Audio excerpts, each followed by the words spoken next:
السلام علیکم ورحمۃ اللہ تعالی وبرکاتہ۔ نحمده ونصلي ونسلم على رسوله الكريم اما بعد فاعوذ باللہ من الشیطان الرجیم بسم اللہ الرحمن الرحیم ان اللہ وملائکته یصلون علی النبی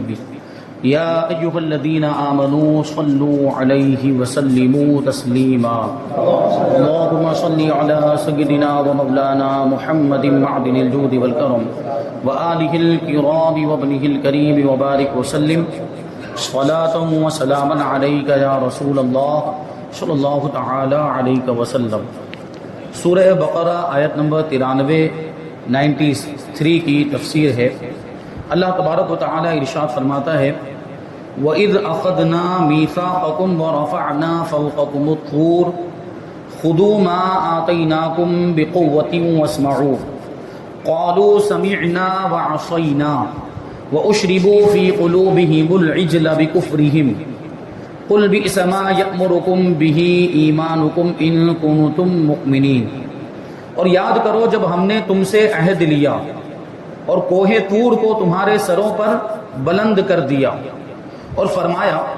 مضبوطی سے تھام لو اس کو جو ہم نے تمہیں عطا کیا ہے اور سنو۔ تو انہوں نے کہا کہ ہم نے سنا اور نہ مانا، اور ان کے کفر کی وجہ سے ان کے دلوں میں تو بچھڑا رچا ہوا تھا۔ اے محبوب تم فرما دو اگر تم ایمان والے ہو تو تمہارا ایمان تمہیں کتنا برا حکم دیتا ہے۔ یہاں یہودیوں سے خطاب کیا جا رہا ہے اور اللہ تبارک و تعالیٰ کی طرف سے ارشاد ہوتا ہے کہ اے یہودیوں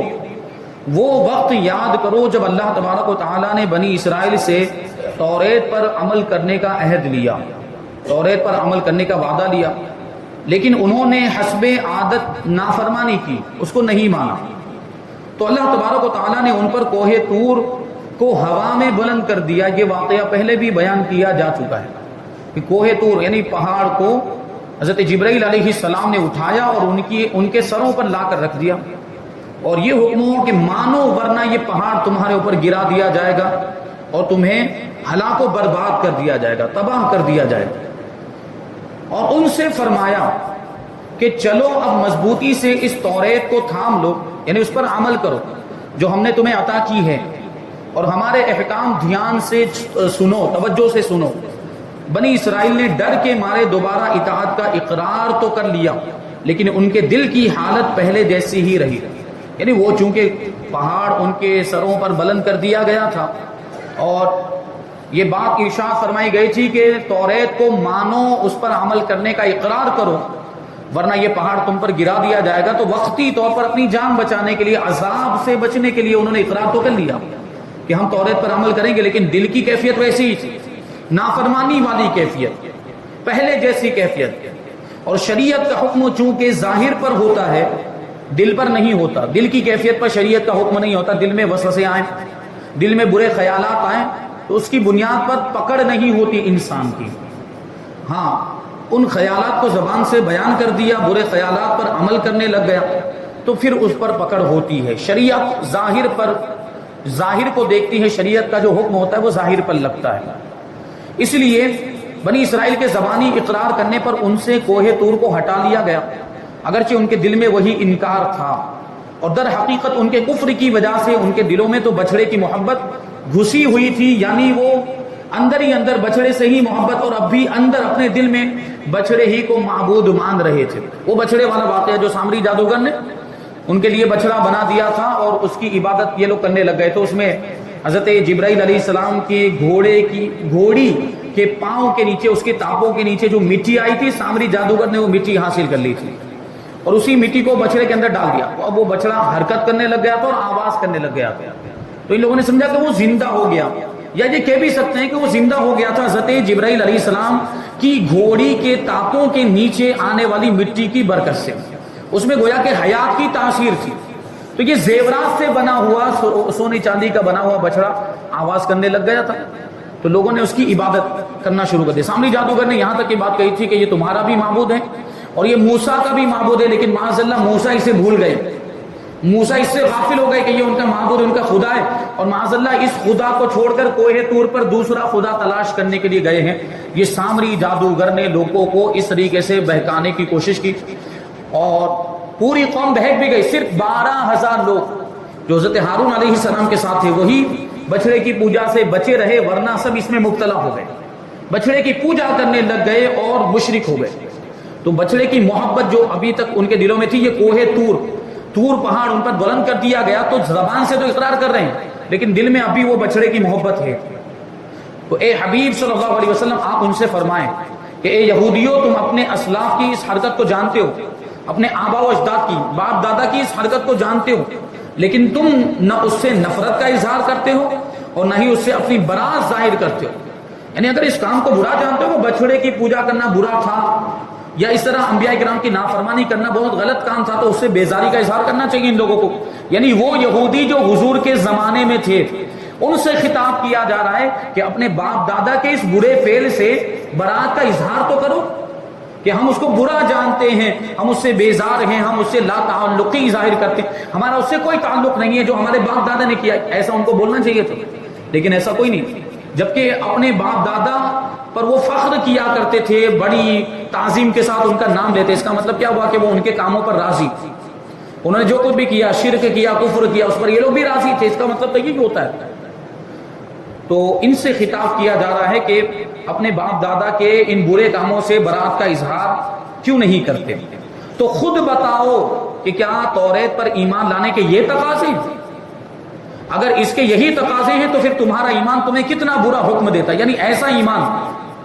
یہ تم، یعنی وہ ایک طرف تو یہ دعویٰ کر رہے ہیں کہ ہم توریت پر ایمان رکھتے ہیں، جبکہ توریت میں تو بچڑے کی پوجا کرنے کا حکم نہیں دیا گیا۔ توریت تو توحید کا حکم دیتی ہے، اللہ کی وحدانیت کا درس دیتی ہے، اور تم بچڑے کی پوجا کرنے لگ گئے، بچڑے سے محبت کرنے لگ گئے، اور تمہارے باپ دادا نے جو کچھ کیا، یہ حضور کے زمانے کے یہودیوں سے کہا جا رہا ہے تم اس پر راضی ہو اور اس سے برات کا اظہار نہیں کرتے، اور ایک طرف تم ایمان کا دعویٰ کرتے، تو پھر تمہارا یہ ایمان کس کام کا؟ یعنی یہ اگر یہی ایمان ہے تو تمہارا ایمان تمہیں کتنا برا حکم دے رہا ہے۔ یعنی ان کو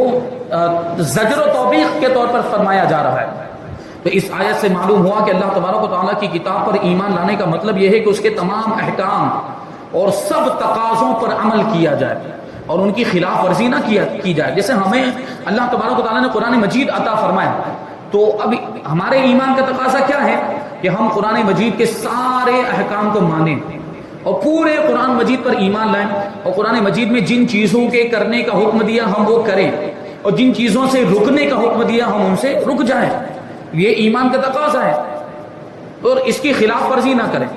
تو اس چیز کو سامنے رکھتے ہوئے ہر مسلمان کو غور کرنا چاہیے کہ وہ اپنی زبان سے قرآن مجید پر ایمان لانے کا جو دعویٰ کر رہا ہے، کیا اس کی عملی حالت اس دعوے کی تصدیق کر رہی ہے؟ یعنی اس کا عمل اس دعوے کے مطابق ہے، دونوں میں کوئی سملرٹی پائی جاتی ہے یا نہیں پائی جاتی؟ کہ دعویٰ تو ہم کر رہے ہیں کہ ہم پورے قرآن کو مانتے ہیں، کسی بھی مسلمان کو پوچھو قرآن کو مانتے ہو، کہے گا ہاں قرآن پر ایمان رکھتے ہو، ہاں ایک ایک آیت پر ایمان ہے ہمارا، ایک ایک زبر پر ہمارا ایمان، بولتے کہ نہیں بولتے؟ لیکن جب عمل کی باری آتی ہے، عمل کے بارے میں پوچھا جائے کہ کتنی آیتوں پر تمہارا عمل ہے، اور عمل مطلب چلو ساری آیتوں کو چھوڑ دو، جو قرآن مجید کے اندر نماز قائم کرنے کا حکم دیا، نماز قائم کرو۔ تقریباً 80% ہماری آبادی اور خاص طور پر سنی مسلمانوں کا حال یہ، تقریباً 80% نماز نہیں پڑھتے، 80% کا حال یہ۔ تو کہاں عمل ہوا؟ قرآن پر عمل ہوا یہ؟ تو عمل میں اور زبانی دعوے میں دونوں میں کتنا فرق ہے، دونوں ایک دوسرے کے اپوزٹ ہیں۔ تو اس کو کہنا ہے کہ کیا اس کی عملی حالت بھی اس دعوے کی تصدیق کر رہی ہے یا نہیں؟ ذرا غور کریں کہ قرآن مجید میں مسلمانوں کو نماز پڑھنے، رمضان کے روزے رکھنے اور زکوٰۃ ادا کرنے کا حکم دیا گیا، لیکن آج مسلمانوں کی اکثریت نمازوں سے دور ہے۔ میں نے بھی کہا تقریباً 80% لوگ نماز سے دور ہیں۔ میں نے ایک بات اس سے پہلے عرض کی تھی، جو ابھی یہ جو کیرلا اسٹوری کا معاملہ بھی چل رہا ہے، اور اس سے پہلے جو کرناٹک میں بھی جو معاملہ ہوا حجاب کے تعلق سے، وہ حجاب پہ پابندی لگائی گئی تھی، اور اس کی دلیل کے طور پر ایک بات یہ بیان کی گئی کہ تقریباً 80 یا 75% مسلمان عورتیں ایسی ہیں جو حجاب نہیں پہنتی، جو برقع نہیں پہنتی۔ ان لوگوں نے دیکھیں دلیل کے طور پر یہ بات بیان کی، غیروں نے، سوچنے جیسی بات، ہم اس پر غور نہیں کر رہے، وہ غور کر رہے ہیں اور ہمارے خلاف ہی اس چیز کو استعمال کر رہے ہیں۔ تو غالباً یہاں پر یا کسی اور جگہ پر میں نے یہ بات پہلے بیان کی، تو انہوں نے یہ دلیل کے طور پر پیش کیا کہ تقریباً 80 یا 75% مسلمان عورتیں، مسلمان لڑکیاں حجاب نہیں پہنتی، برقع نہیں پہنتی۔ اگر اسلام کے اندر حجاب اتنا ہی ضروری ہوتا تو ساری مسلمان عورتوں کو حجاب پہننا چاہیے، یعنی 80% یا 75% مسلمان عورتیں حجاب نہیں کر رہی، اس کا مطلب یہ کہ اسلام میں ضروری نہیں ہے اس لیے پابندی لگا دو۔ یہ بات آئی؟ تو میں نے عرض کیا تھا کہ یہی بات تو نماز کے تعلق سے بھی وہ کر سکتے ہیں، یہ سوال تو نماز پر بھی اٹھا سکتے ہیں۔ وہ یہ کہہ سکتے ہیں کہ نہیں کہہ سکتے کہ 80% مسلمان نماز نہیں پڑھتے، اس کا مطلب یہ کہ اسلام میں نماز پڑھنا کوئی ضروری نہیں ہے، لاؤ نماز پر بھی پابندی لگا دو۔ اگر انہوں نے نماز پر پابندی لگا دی، ہم کیا کریں گے پھر؟ تو یہ باتیں ہیں، دیکھیے دعوے کچھ اور ہیں اور ہمارا عمل کچھ اور ہے۔ تو اللہ تبارک و تعالی ہمیں پورے طور پر ایمان کے تقاضوں کو پورا کرنے کی توفیق عطا فرمائے۔ مسلمانوں کا حال یہ ہے، غور کرے قرآن مجید میں مسلمانوں کو نماز پڑھنے، رمضان کے روزے رکھنے اور زکوٰۃ ادا کرنے کا حکم دیا گیا، لیکن آج مسلمانوں کی اکثریت نمازوں سے دور ہے۔ فرض روزے نہ رکھنے کے مختلف حیلے بہانے تلاش کیے جاتے ہیں اور اپنی طرف سے بنا لیے جاتے ہیں۔ جو تندرست و توانا نوجوان ہے، کسی طرح کی کوئی کمزوری نہیں، کوئی بیماری نہیں، پھر بھی رمضان کے اندر روزے نہیں رکھتے، اور ایسے ہی وہی لوگ جو رمضان میں روزے نہیں رکھتے ہیں، اب ان کا کسی سے جھگڑا ہو جائے تب دیکھیں آپ ان کی طاقت و قوت کا عالم کیا ہوتا ہے۔ وہ پھر اپنی بہادری دکھائیں گے، وہ پھر اپنی طاقت کا خوب مظاہرہ کریں گے اور کہیں گے مجھ سے بڑھ کر تو کوئی طاقتور نہیں، مجھ سے لڑ کے دکھاؤ، کوئی مجھے پچھاڑ کر دکھائے۔ تو ساری طاقت و قوت ان چیزوں کے لیے روزے رکھنے کی باری آتی تو کمزور بن جاتے ہیں، روزے رکھنے کی باری آتی تو کمزور، جبکہ وہاں طاقت کا مظاہرہ، عبادتوں میں طاقت کا مظاہرہ ہونا چاہیے۔ طاقت کا اظہار کہاں پر ہونا چاہیے؟ عبادتوں میں، اپنی طاقت کا استعمال وہاں پر کریں، نہ کہ ایسے کاموں میں۔ تو یہ اس طرح کا دوگلا پن ہمارے اندر پایا جاتا ہے۔ اب ہم کیا کر سکتے ہیں؟ افسوس کرتے ہیں اس پر، اور علماء تو سمجھاتے ہیں لیکن پھر بھی سمجھنے کے لیے تیار نہیں ہوتے۔ تو علماء تو اپنی ذمہ داری سے بری ہو گئے، اب عمل کرنا تو ان کا کام ہے، عمل نہیں کر رہے ہیں، اس کی سزا ان کو بھگتنی پڑے گی، اس کا انجام وہی دیکھیں گے۔ تو یہ مختلف روزے نہ رکھنے کے بھی مختلف حیلے بہانے تراش لیے جاتے ہیں، اور اپنے مال سے زکوٰۃ ادا کرنا ان پر بھاری ہوتا ہے۔ اور کیا کہتے ہیں یہاں پر خاص طور پر جب زکوٰۃ ادا کرنے کی باری آتی ہے تو کیا کہتے ہیں؟ او ہو، ہم نے اتنی محنت سے کمایا، ہماری محنت کا مال ہے، ہم کیوں دے دیں؟ یہ سوچے، یہ ایسی سوچ بنی ہوئی، ہم نے اتنی محنت سے کمایا اور ہم یہ کیوں دے دیں؟ حالانکہ پورا مال نہیں مانگا گیا، کتنا مال دینا ہے؟ اللہ کی راہ میں صرف 40واں حصہ 2.5% دینا ہے، اور وہ بھی ان پر بھاری پڑتا ہے۔ اگلی شریعتوں میں تو آدھا مال جو ہے کہ زکوٰۃ میں دینے کا حکم تھا، آدھا مال، یا جو ہے کہ اس سے 1/4، غالباً 1/4 حصے کی بات ہے کہیں پر کسی شریعت کے اندر، کسی نبی کی شریعت کے اندر، غالباً حضرت موسیٰ علیہ السلام کی شریعت میں یہ حکم تھا کہ 1/4 مال جو ہے وہ زکوٰۃ کے طور پر ادا کرنا ہے۔ 1/4 مال یعنی 1/4، اگر کسی کے پاس 4 لاکھ روپے تو پورے 1 لاکھ روپے اس کو زکوٰۃ کے طور پر ادا کرنے پڑیں گے۔ ہماری شریعت میں تو اتنا سخت حکم ہے بھی نہیں، اس کو اور آسان کر دیا گیا، 40واں حصہ، چوتھا حصہ نہیں، 40واں حصہ۔ سوچیں آپ، کہاں چوتھا حصہ اور کہاں 40واں حصہ، 2.5%، وہ 25% تھا اور یہ 2.5%، اور 2.5% بھی ان کو بھاری پڑتا ہے زکوٰۃ ادا کرنے میں۔ اور کیا کہتے ہیں کہ یہ تو ہمارا مال ہے، یہ تو ہم نے اپنی محنت سے کمائے۔ یہ کتنے افسوس کی بات ہے، یہ اللہ پر ان کا عقیدہ اور اعتقاد کتنا کمزور ہو گیا کہ یہ جو کہہ رہے ہیں کہ یہ ہمارا مال ہے، وہ مال ان کو دیا کس نے ہے؟ انہی سے سوال پوچھا جائے، یہ مال ان کو دیا کس نے؟ اگر ایمان ہوگا تو کہے گا اللہ نے دیا ہے، کہیں نہ کہیں اس کو اس کا تو اقرار کرنا پڑے گا، ورنہ خوب زیادہ محنت کرنے کے بعد بھی آدمی پورا دن میں پھوٹی کوڑی نہیں کما پاتا، اور کبھی کبھی آدمی بیٹھے بیٹھے ہزاروں لاکھوں کما لیتا ہے، تو پتا کیا چلا؟ اللہ جسے چاہے عطا فرماتا ہے اور جس سے چاہے چھین بھی لیتا ہے۔ تو تمہارے پاس جو کچھ بھی مال ہے وہ تمہارا خود کا ہے ہی نہیں، وہ سارا کا سارا مال رب کا دیا ہوا ہے۔ وہ چاہے تو پورا مال چھین لے تم سے، وہ چاہے تو سارے مال کو تباہ و برباد کر دے، اس نے پورے مال کا مطالبہ نہیں کیا، اس میں صرف ایک چھوٹی سی مقدار ادا کرنے کو فرض کیا ہے، اس نے صرف اتنی سی مقدار مانگی، حالانکہ اس کو ضرورت نہیں ہے مال کی، اللہ کو مال کی ضرورت نہیں، اس کی راہ میں انسانوں کو ہی دیا جائے، انسانوں پر ہی خرچ کیا جائے، غریبوں پر خرچ کیا جائے تو وہ راضی ہو جاتا ہے، اور جب وہ راضی ہوتا ہے تو مال میں برکت ہوتی، مال میں برکت۔ تو یہ لوگ جو سوچتے ہیں کہ ہم اپنا مال کیسے دے دیں، ان کے مال میں برکت بھی نہیں ہوتی۔ ابھی اس سے پہلے والے کسی درس میں دوسری جگہ تفسیر میں یہ بات آئی تھی کہ صرف مسلمانوں کی بات نہیں، آپ غیروں کو بھی دیکھیں، یہ تجربے کی بات بیان کی انہوں نے، غیروں کو بھی دیکھیں جو بڑے بڑے مالدار ہیں، بڑے بڑے مالدار، یہ مکیش امبانی، ٹاٹا برلا وغیرہ کو بھی دیکھیں آپ، ان کے بھی معاملات کے وہ چیریٹی کرتے ہیں، وہ خوب زیادہ چیریٹی بھی کرتے ہیں، یہ غور کریں گے آپ، ان کو معلومات حاصل کریں، آپ کو پتہ چلے گا، وہ خوب زیادہ غریبوں کی مدد بھی کرتے ہیں، وہ غریبوں کو کھلاتے بھی ہیں، وہ بڑے بڑے مطلب وہ کیا بولتے ہیں اس کو، ہاسٹلز چلاتے ہیں، یتیم خانے ان کے حساب سے، اورفن ہاؤس چلاتے ہیں، اور یہ سب چیزیں وہ چلاتے ہیں، ان کے اندر میں سب چلتا ہے، یا اس طرح کے جو کام ہو رہے خدمت خلق کے کام، اس میں وہ لوگ مدد کرتے ہیں، تو کہیں نہ کہیں یہ چیریٹی کی برکت ہوتی، غیر مسلموں کے مال میں بھی سوچیں آپ کہ زیادہ تر ایسے لوگ جو ترقی کرتے جا رہے ہیں اور ان کا مال بڑھتا جا رہا ہے، اس میں وہ چیریٹی کا دخل ہے، اس میں لوگوں کی مدد کرنے کا دخل ہے، تو سوچیں آپ کہ جب غیر مسلم کو اس کی برکت مل رہی ہے، تو مسلمان اگر چیریٹی کرے، مسلمان اگر صدقات کرے، مسلمان زکات پابندی کے ساتھ ادا کرے، تو کیا اس کے مال میں برکت نہیں ہوگی؟ یہ اللہ کا وعدہ ہے۔ اور پھر دوسری جانب دیکھیں کہ جتنے پھٹیچر قسم کے لوگ ہیں، یا جو پہلے مالدار تھے وہ غریب ہو گئے، جو پہلے مالدار تھے اور ان کا دیوالیہ ہو گیا، تو ان کے تعلق سے آپ غور کریں گے تو آپ کو پتا چلے گا کہ وہ بالکل بھی چیریٹی نہیں کرتے تھے، وہ بالکل بھی صدقات و خیرات وغیرہ یا لوگوں کی مدد کرنا نہیں کرتے تھے، ان کے مال کی برکت ختم کر دی گئی، غیر مسلموں کے ساتھ یہ ہوا، تو یہ غور کرنے کی ضرورت ہے۔ اللہ تبارک و تعالیٰ نے جو ہمیں زکوٰۃ کا حکم دیا تو اس میں ہمارا ہی فائدہ ہے، اگر اللہ چاہتا تو پورے مال کو صدقہ کرنے کا حکم دے دیتا، لیکن اس نے صرف 40واں حصہ اللہ کی راہ میں دینے کا حکم دیا، اور وہ بھی ہم سے نہیں دیا جاتا، کتنے افسوس کی بات ہے۔ قرآن پاک میں مسلمانوں کو باطل اور ناجائز طریقے سے کسی مسلمان کا مال کھانے سے منع کیا گیا، لیکن آج مال بٹورنے کا کون سا ایسا ناجائز طریقہ ہے جو مسلمانوں میں کسی نہ کسی طرح رائج نہیں ہے؟ کتنے گناہوں کے طریقے اور کتنے حرام طریقے، ناجائز طریقے مال حاصل کرنے کے ہمارے اندر آ گئے، حلال اور حرام کی کوئی تمیز نہیں رہ گئی، بس فائدہ دیکھا جاتا ہے، اپنا تو فائدہ ہو رہا ہے تو جو چاہے وہ کرو، چاہے سود کے معاملات ہو، بیاج کے معاملات ہو، یا کسی کا مال چھین لیا جا رہا ہے، کسی کا مال ناجائز طریقے سے حاصل کیا جا رہا ہے، اور کسی کا مال غصب کر لیا جا رہا ہے، یہ سب کوئی توجہ نہیں دی جاتی، بس ہمارا فائدہ ہو، بس فائدہ ہونا چاہیے، کوئی مسئلہ پوچھنے نہیں آتا، کیونکہ جو نیا طریقہ آیا ہے مارکیٹ کے اندر، نئے کاروبار کا طریقہ آیا، تو کوئی بھی نئی چیز آئے تو اس کے تعلق سے شریعت کا حکم معلوم کرنا چاہیے کہ نہیں؟ نئے نئے طریقے تو آتے رہتے ہیں، اور وہ سارے جو بھی طریقے آ رہے ہیں وہ مسلمانوں کے ایجاد کیے ہوئے نہیں ہوتے، عام طور پر کافروں کے ایجاد کیے ہوئے تھے، کافر وہ طریقہ ایجاد کرتے ہیں، بناتے ہیں، انوینٹ کرتے ہیں، اور پھر وہ بازار میں آتا ہے، تو ظاہر سی بات ہے کافر نے جب وہ طریقہ بنایا ہے تو کیا وہ شریعت کا لحاظ کر کے بنائے گا؟ وہ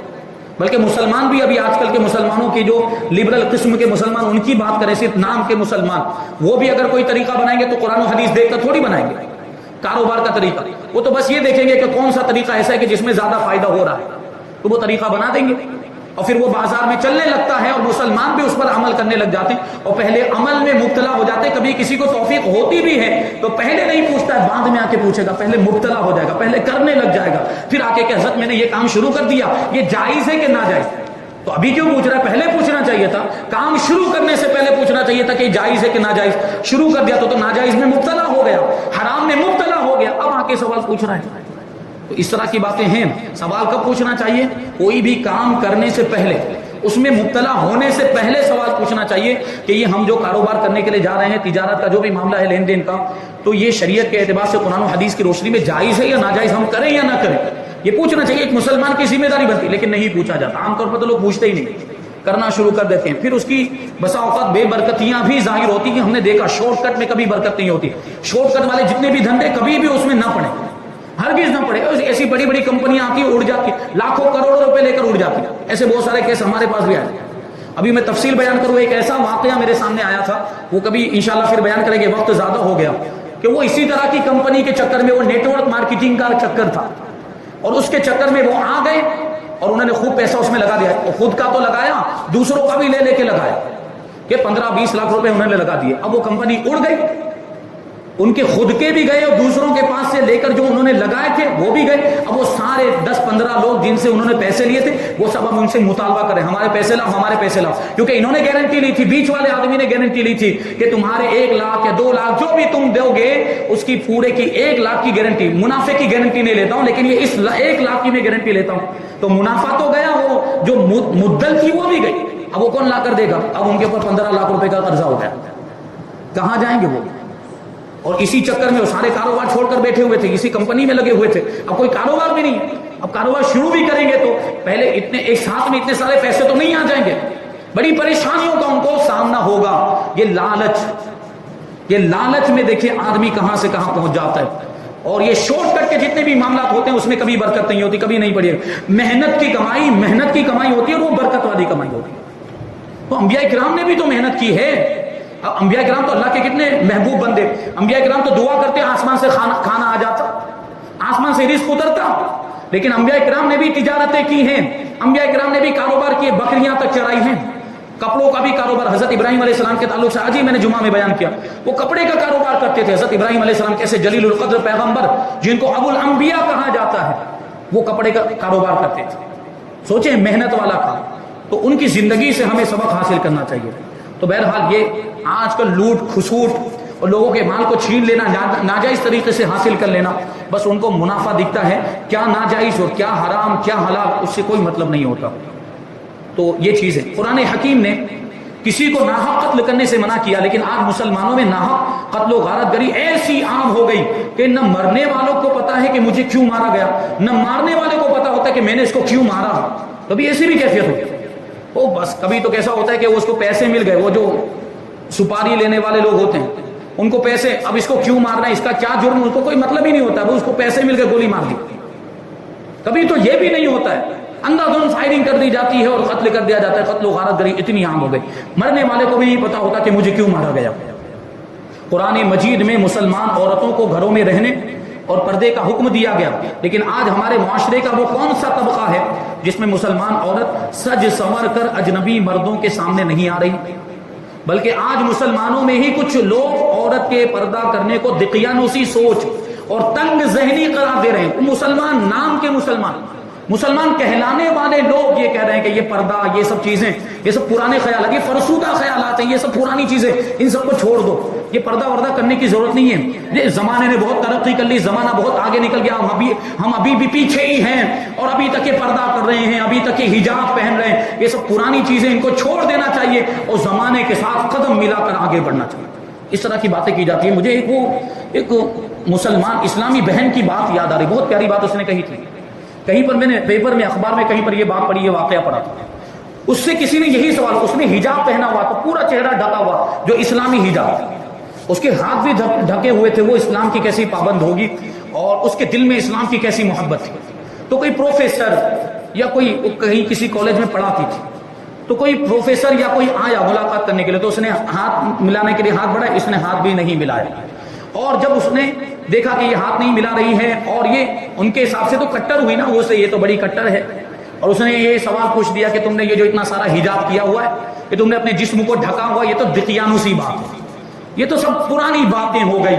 ابھی اس زمانے میں یہ سب نہیں چلتا۔ اس نے یہ بات کہی کہ یہ جو پردہ کرنا یہ پرانی بات، یہ دقیانوسی بات، دقیانوس ایک بادشاہ گزرا ہے بہت پرانے زمانے میں، اب کوئی بھی پرانی بات ہوتی ہے تو محاورے کے طور پر اس کا حوالہ دیا جاتا ہے کہ یہ تو بہت پرانی بات ہے، دقیانوسی بات ہے یعنی بہت پرانی بات ہے۔ تو سوچیں اس اسلامی بہن نے جواب دیا، بہت پیارا جواب دیا۔ اس نے کیا جواب دیا؟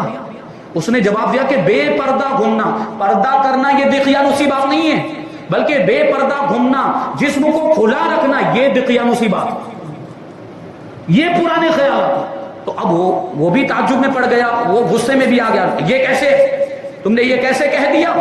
کہ بے پردہ گھومنا یا جسم کو ننگا رکھ کے گھومنا یہ فرسودہ خیالات ہیں اور یہ دقیانوسی بات ہے، اس کی دلیل کیا ہے تمہارے پاس؟ تو اس اسلامی بہن نے جواب دیا کہ انسان جب پیدا ہوا تھا تو کپڑے نہیں پہنتا تھا۔ انسان جب پیدا ہوا تھا، غور کرنے کی بات ہے، انسان جب پیدا ہوا تھا تو کپڑے نہیں پہنتا تھا، جیسے جیسے وہ ترقی کرتا گیا اپنے جسم کو چھپاتا گیا۔ پہلے اس نے پتوں کے ذریعے سے اپنے جسم کو چھپایا، اور پھر پہلے صرف اتنے حصے کو جو شرمگاہ غلیظ جس کو کہا جائے، آگے پیچھے کا مقام، پہلے صرف اتنے حصے کو چھپاتا تھا، لیکن جب اس نے اور زیادہ ترقی کی تو وہ پورے جسم کو چھپانے لگ گیا، جسم کے اور حصوں کو بھی چھپانے لگ گیا۔ تو جسم کو چھپانا یہ ترقی کی علامت ہے، جسم کو چھپانا یہ ترقی کی علامت ہے، اور جسم کو ننگا رکھ کے گھومنا یہ تو پرانے خیالات ہیں۔ اس اسلامی بہن نے جب یہ جواب دیا تو وہ خاموش ہو گیا پروفیسر، اس کے پاس اس کا کوئی جواب نہیں تھا۔ آج ہماری ماؤں بہنوں کو یہ کون بتائے، سمجھنے کے لیے تیار نہیں ہے، اتنے برے حالات ہیں تو اجنبیوں کے سامنے بے پردہ جاتی ہیں۔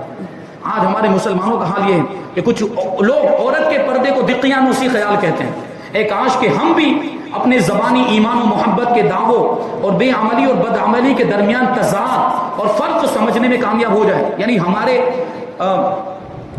دعووں میں اور ہمارے عمل میں تضاد پایا جاتا ہے، اپوزیشن پایا جاتا ہے کہ ہم بولتے کچھ ہیں اور کرتے کچھ اور۔ ہمارا دعویٰ تو یہ کہ ہم قرآن کو مانتے ہیں، ہم حدیث کو مانتے ہیں، لیکن قرآن و حدیث پر ہمارا عمل نہیں ہے۔ اس کو سمجھنے کی ضرورت ہے اور ہمیں بھی اس بات پر غور کرنا نصیب ہو جائے کہ ہمارے جیسے اعمال ہیں، کیا ہمارا ایمان ہمیں ان اعمال کا حکم دیتا ہے یا ہمارے ایمان کے تقاضے کچھ اور ہیں؟ ہمارے ایمان کا تقاضا تو یہ کہ ہم قرآن و حدیث پر عمل کریں، گناہ کے کام نہ کریں، نیکیوں کے کام کریں، جبکہ ہم اس کا الٹا کر رہے ہیں۔ تو کیا یہ ہمارا ایمان ہمیں یہ حکم دیتا ہے؟ ہرگز نہیں۔ ہمارا ایمان تو ہمیں اچھے کام کرنے کا حکم دیتا ہے اور برے کام کرنے سے روکتا ہے۔ اس آیت سے یہ بھی معلوم ہوا کہ جب تک دل میں برائی کی لذت و حلاوت موجود رہتی ہے، جب تک دل میں یہ برائی کی مٹھاس موجود رہتی ہے، برائی کی جو لذت ہوتی ہے وہ وقتی طور پر ہوتی ہے، لیکن جب تک وہ رہتی ہے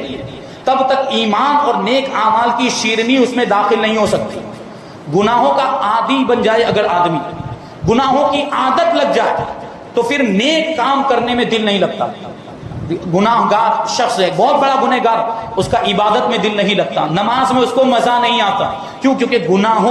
گناہوں کی جو لذت ہے وہ اس کے دل میں داخل ہو چکی ہے، وہ گناہوں کا عادی ہو چکا ہے، اور گناہوں پر اصرار ایمان کی مٹھاس اور عبادت کی لذت محسوس نہیں ہونے دیتا۔ یاد رہے کہ نیکوں اور نیکیوں سے محبت یہ ایمان کی علامت ہے، جبکہ بروں اور برائیوں سے محبت یہ ایمان کی کمزوری کی علامت ہے۔ آج غور کرنے کی بات ہے کہ ہمیں نیکوں سے کتنی محبت ہے یا نیکیوں سے کتنی محبت ہے، اور بروں سے کتنی محبت، برائیوں سے کتنی محبت ہے۔ یہی تو ہو گیا ہمارے نوجوانوں کے حالات۔ فلمی ایکٹر، فلمی اداکاروں سے بڑی محبت ہے، اور جو برائی کے کام ہیں، فلمیں دیکھنا، ڈرامے دیکھنا، اس سے پہلے یہ جو 11 دن کے پروگرام میں کتنی تفصیل اس میں بیان کی گئی، اس سے ہمیں کتنی محبت، برائیوں سے کتنی محبت ہے۔ تو ہم غور کریں کہ ہمارا ایمان مضبوط ہے یا ہمارا ایمان کمزور ہو گیا۔ اگر نیک اور نیکیوں سے محبت ہے تو ہمارا ایمان مضبوط ہے، اور بروں سے محبت ہے یا برائیوں سے محبت ہے تو ہمارا ایمان کمزور ہو گیا۔ لہٰذا ہر شخص کو چاہیے کہ وہ اپنی ایمانی قوت کو اپنے قلبی میدان سے معلوم کرے، کیونکہ جن دلوں میں فلموں، ڈراموں، بے حیائیوں اور گانوں کی محبت ہو، ان دلوں میں نماز، ذکر، درود اور تلاوت کی محبت نہیں ہو سکتی۔ ایمان کے تقاضے کچھ اور ہوتے ہیں۔ تو بہرحال یہاں پر آیت نمبر 93 کی تفسیر مکمل ہو گئی، آیت نمبر 94، 95، اور جو بھی وقت رہے گا اس کے مطابق انشاءاللہ آگے کی آیتوں کی تفسیر ہم آئندہ دروس میں شامل کریں گے۔ اللہ تبارک و تعالیٰ کی بارگاہ میں دعا ہے کہ جو کچھ بھی بیان ہوا اس پر ہم سب کو عمل کرنے کی توفیق عطا فرمائے، اور نور قرآن سے ہم سب کے دلوں کو روشن اور منور فرمائے۔ وما علینا الا البلاغ۔ السلام علیکم۔